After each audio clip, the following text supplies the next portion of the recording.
So I often refer to the CARES Act as the original sin in terms of the failed response from our government to the pandemic and the economic crisis. Because it all goes back to the CARES Act. And of course, there are systemic problems in our government, systemic problems in our economy that were compounded and made the situation even worse. But in terms of the response, the CARES Act, that was the government's chance to leap into action and provide emergency relief during the worst emergency in US history and really try to help the American people as best they can, provide assistance, which is the purpose of government in a time of crisis. And instead of doing that, instead of doing the no-brainer policies that clearly would have mitigated the destruction, the damage, the death, the economic devastation, policies like UBI, monthly recurring checks. I support over $3,000 UBI now because they've gone a year and they try to fuck us over with the measly $600 check and $1,200 check. I upped my UBI to $3,000 plus. Let me know what you guys think about what you guys think the amount of UBI should be. They didn't do UBI. They didn't do Medicare for all. They didn't provide health care to the public in the middle of a health emergency, a public health emergency. Mind you, while every other major country in the world provides healthcare to the citizens, has some version of single payer, and people don't have to pay out of pocket for medical expenses. Every other major country around the world has figured that out.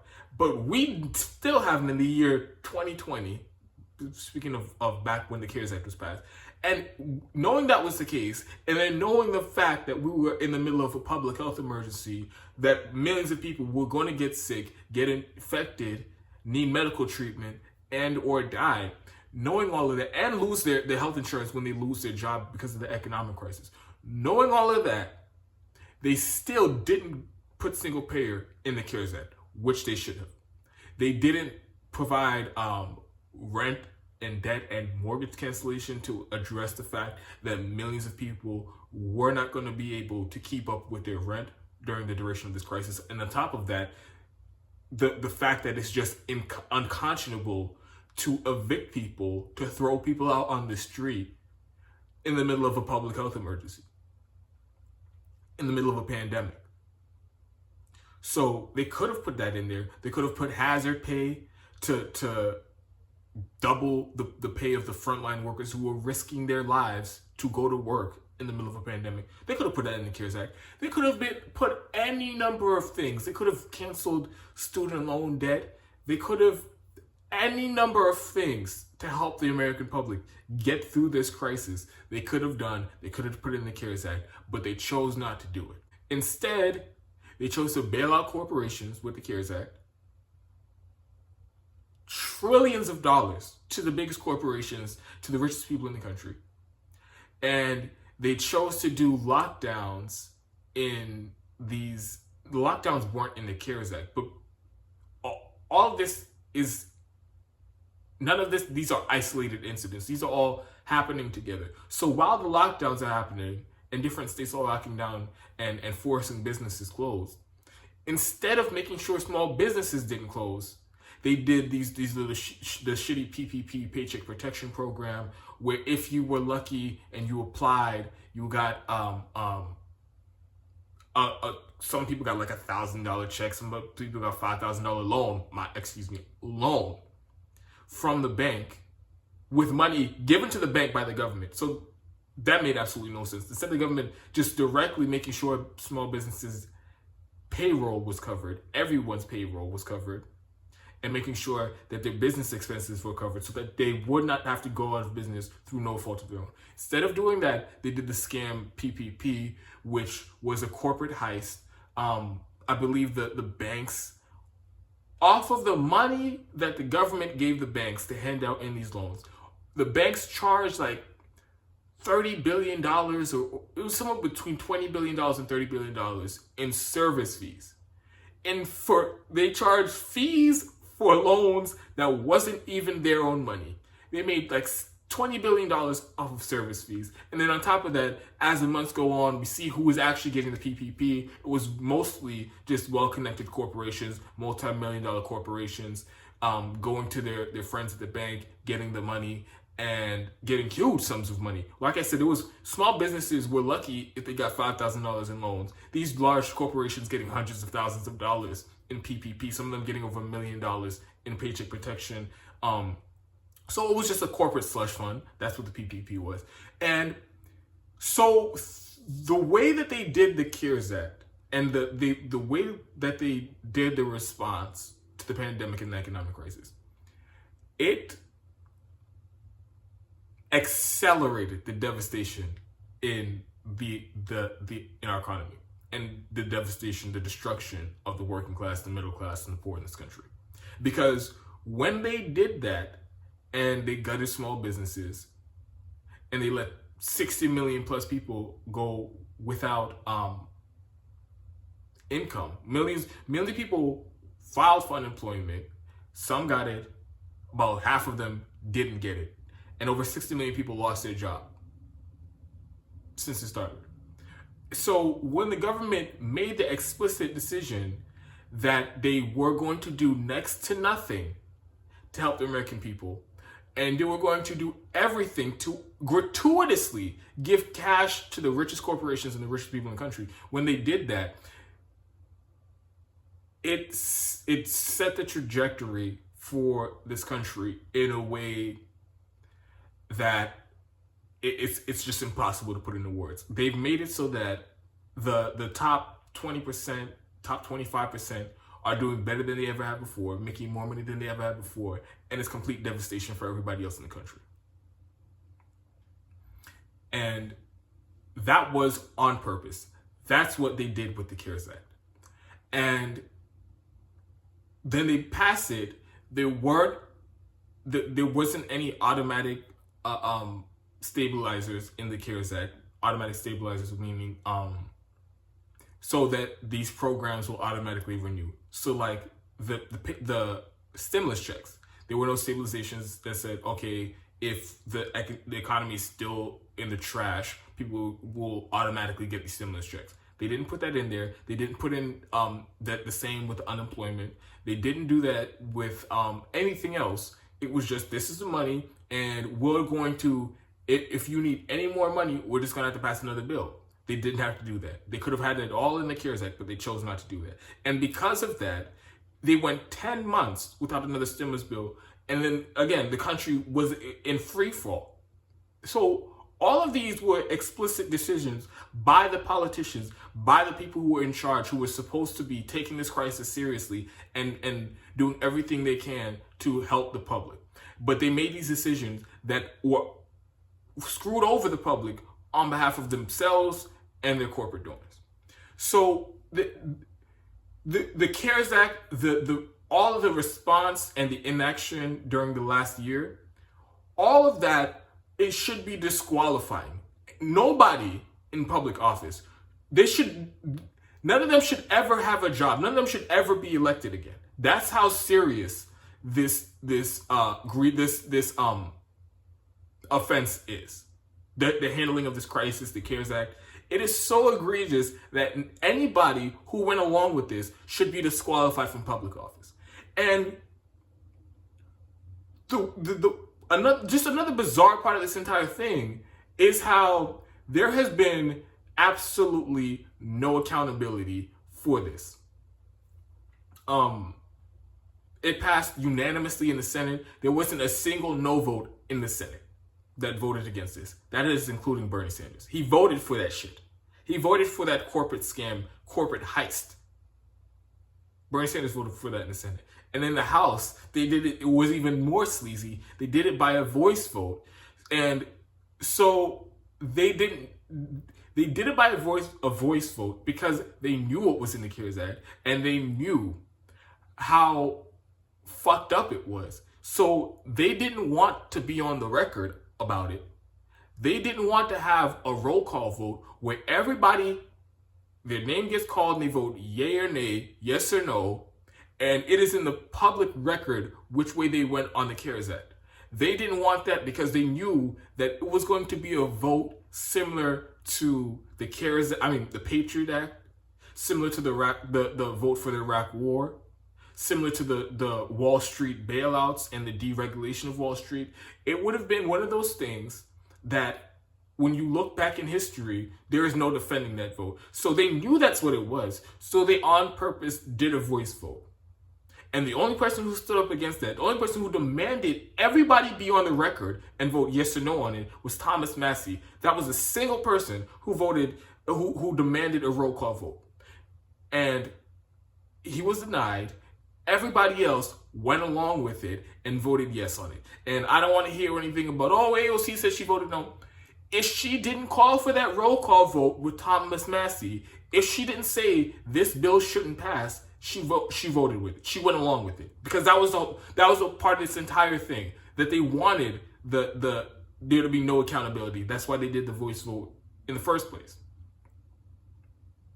So there's been, and on top of that, there's been videos of AOC like the day after, 2 days after the CARES Act passed, bragging about the shit that was in the CARES Act, talking about, oh yeah, we passed it, we gave people checks and all this other shit. So when it passed and people got the checks, she was willing to take credit for it. Months later, after we all see it's undeniable how much of an unmitigated disaster it was, now she wants to backpedal and act like she didn't vote for it. But beyond that, the fact there is no accountability for it.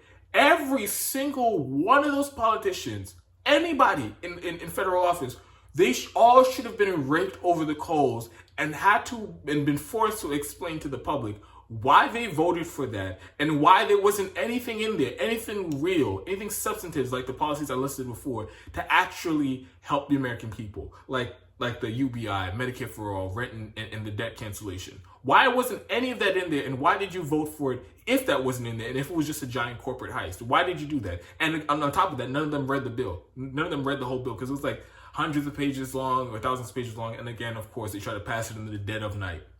So they should have all had to, there should have been immense scrutiny for that CARES Act and on for the way that they've handled the crisis in general. But I can't think of a single interview where any of these politicians have been grilled over it, except for this interview that Jimmy Dore did with Khanna a couple months ago. And it might have been in November, I think, or even earlier than that. Jimmy Dore had Khanna on his show, and this was before the forced to vote moment. And he had Khanna on his show, and he actually grilled him on the CARES Act. And in this same interview, I actually I did a separate video about Khanna's shitty answer about what is he planning on doing, like what is his strategy, what is the Justice Democrats, the elected progressives, what are their strategies to pass Medicare for All in the middle of this emergency? And Jimmy Dore asked him that. His answer was completely horrible, completely shit. And he wouldn't even acknowledge the fact that it's corruption. It's the fact that the Democrats and Nancy Pelosi take hundreds of millions of dollars from the private health insurance industry and Big Pharma. That's the reason. That's the obstacle to the Democrats passing Medicare for All now. He wouldn't even acknowledge that. So I did an entirely separate video on that part of the interview. But this part is Jimmy Dore raking Khanna over the coals over the CARES Act. So it was much needed, and it's a damn shame that nobody else in media has done this. Not even in left new media. They have not grilled any of these elected progressives for voting for that shitty CARES Act. So this is the only time you're going to see it. So I have the clip from Jimmy Dore. I'm going to play the clip for you, then come back and break it down. But first, you already know the deal. If you're able to contribute to the show financially, I have the links to Patreon and the About page to the YouTube channel. And I don't do Patreon exclusive content. Actually, I had a comment in one of the recent videos that I posted on the channel that asked what I think about content creators, left new media hosts, having Patreon exclusive content. And that's a interesting conversation, and I will do a separate video about that soon. But I don't do Patreon exclusive content because I feel like everybody should have access to the content that I do, regardless if they can pay. I also have a link to PayPal and the About page to the YouTube channel if you feel more comfortable doing a one-time contribution.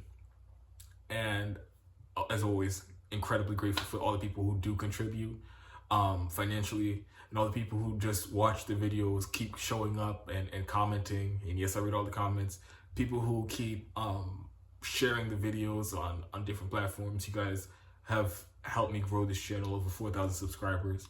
And I'm just incredibly grateful that you guys let me do what I love to do, which is this show.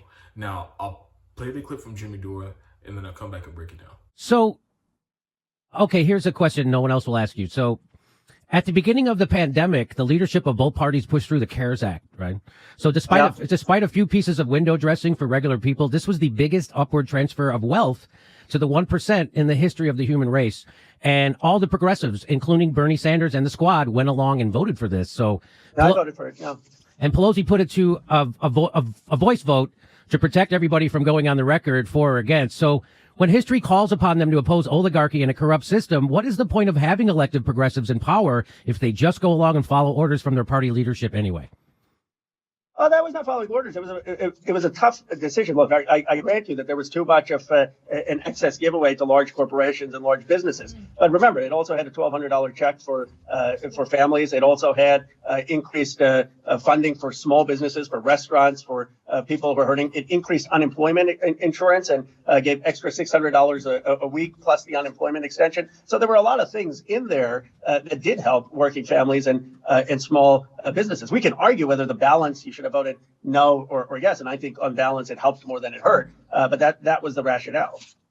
So we won't argue because there's nothing to argue about. You all voted for the largest upward transfer of wealth in the history of human race. Everybody knew it was coming who knew anything, who read it's a shock doctrine because this is exactly what they did in 2008. It's exactly what and they did it this time with like in a week and a half. It took them a few months last time, but this time they knew they got it down. They did it right away and they got all of you to go along with it. And so they used that window dressing, that bullshit $1,200 and the unemployment extension so you guys could hide behind that. And that was horrible what you did. But Jimmy, you don't think that made a difference in people's lives? I'm sure you know people who got $1,200 or the unemployment extension. So of course, Ro, that's exactly the bullshit line that's why that's in there. So you can come on here and say that while you voted for the largest upward transfer of wealth in the history of the human race during a crisis without giving health care to people and using your leverage. That's the only time that the progressives had any leverage, and you totally rolled over for the machine. I agree with the healthcare point. I do think that that's a fair point, and we tried to fight, but maybe we could have fought in other ways. But the idea that we had the worst healthcare crisis, certainly in my lifetime, and the logical response would be, okay, let's extend healthcare, and that we have had no extension of healthcare coverage. I mean, other than saying that coronavirus treatment is free, is a failure. I mean, I will grant you that. I mean, in usually America, when there's crisis, we have a response, and I think the logical response would have been healthcare. But when you're saying the greatest upward transfer of wealth, what specifically in the $2 trillion are you pointing to? Are you talking about the grants that went to the corporations, or what specifically about that package? Well, basically the CARES Act. Well, there's the multiplier also on it, which brings it up somewhere closer to $4 or $5 trillion that got funneled upward to the wealthiest 1,000 oligarchs in the country. Basically, that's what happened. So that's what I'm talking about. There's no UBI for the people. There's no job guarantee. There's no health care, but there is $5 trillion that got funneled upward. That's what I'm talking about. What are you talking about? Well, I think a lot of that was the Fed. A lot of that was not the CARES Act. A lot of the CARES Act was the unemployment insurance, the stimulus, the small businesses. Now, I had a bill, which I imagine you followed, with Tim Ryan, who's by the way in Ohio, in a tough Youngstown district. So it shows you the appeal of this. And we said, let's just give $2,000 a month to every American. And by the way, if you're going to tell Americans you can't work, which I think was the right thing to do early on, because we had to make sure that the pandemic didn't spread. But don't you think if you're going to tell people you can't work, that the government has some obligation to pay them so that they can afford to still have rent and afford to still put food on the table? I think that would have been the smartest policy, to do the $2,000 a month. We haven't been able to get a vote on that. But if you were to say to me, is that a better policy? I would say yes. So that first question was so on point. What's the point of having elected progressives if when the time comes for them to oppose oligarchy and corporatism, what's the point of having them in Congress if they just go along with whatever the leadership tells them to do anyway? And that's exactly what they do with the CARES Act. There was no hooting and hollering and saying, and specifically in the House, because AOC is in the House, the most popular member of the House, has over 11 million Twitter followers. She didn't say Nancy Pelosi is trying to fuck over everybody in this country by passing this shitty CARES Act. she ranted and raved and she said, hey, it's the Republicans trying to do it. But the Republicans couldn't have passed the CARES Act without Nancy Pelosi and the Democrats agreeing to it.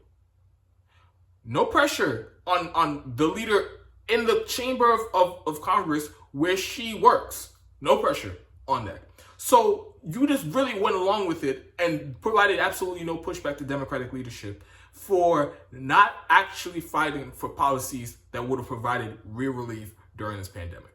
And then Khanna, he uses that bullshit line, which is exactly what the point of the $1,200 check is.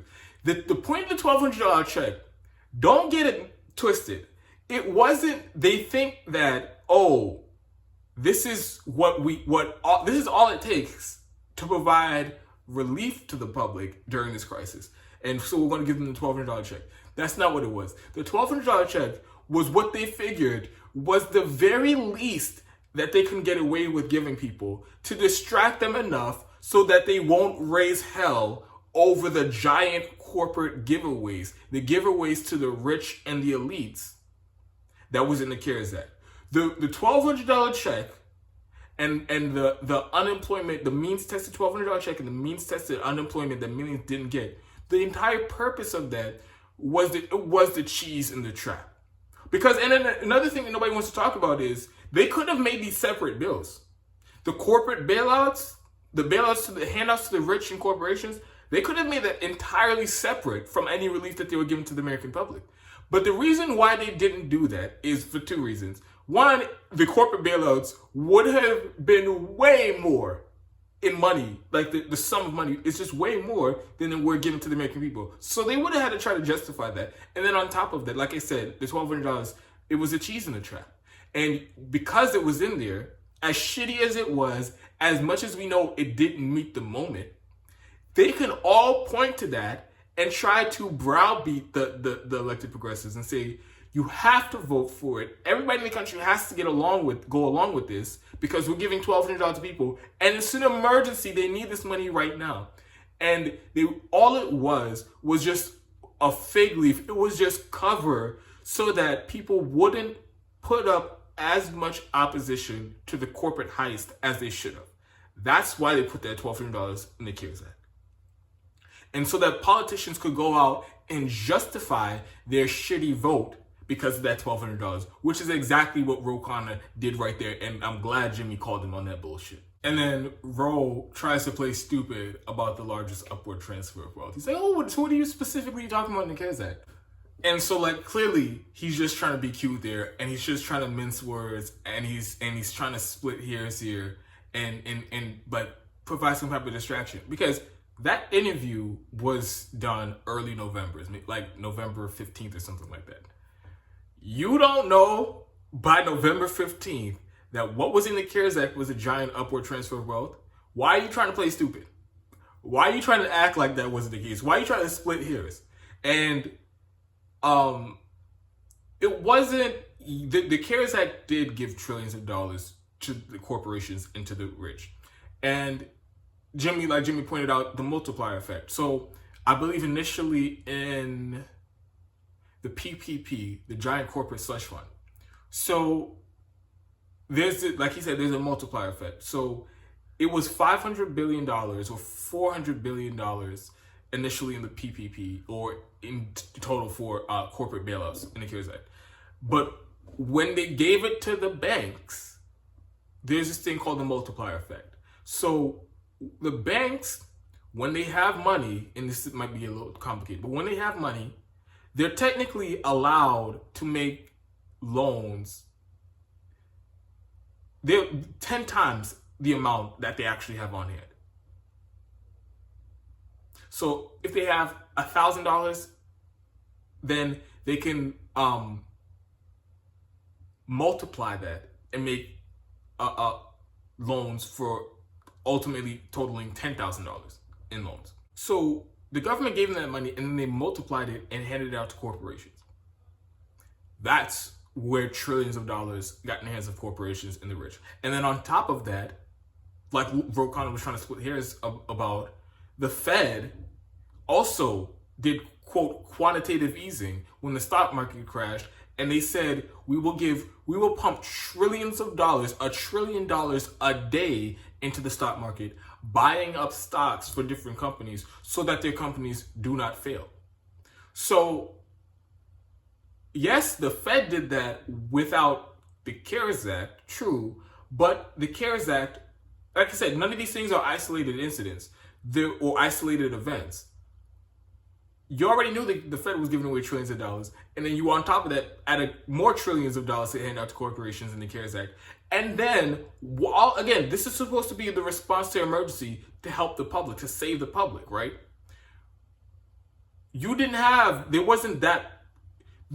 There wasn't an equal opposite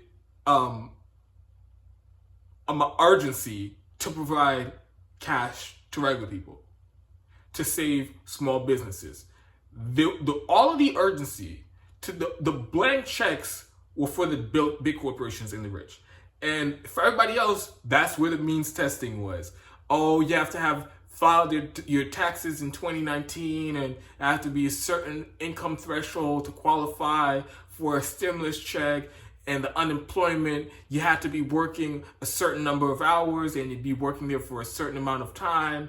And you had to be making a certain amount of money to qualify for unemployment.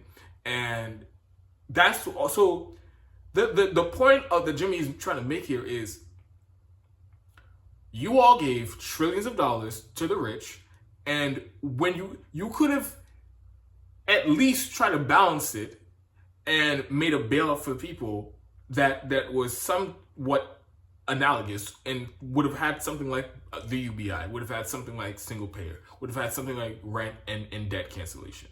And that would have mitigated it so that it wasn't just a giveaway to corporations and then scraps to people, but you all chose to do it that way. And because of that, you've permanently altered the economy. You changed the trajectory of the entire country in a way that I still cannot put into words how bad the devastation is. And people are not telling the truth about how bad this shit is. And people keep saying, oh, you keep comparing it to the Great Recession in 2008, or them even comparing it to the Great Depression.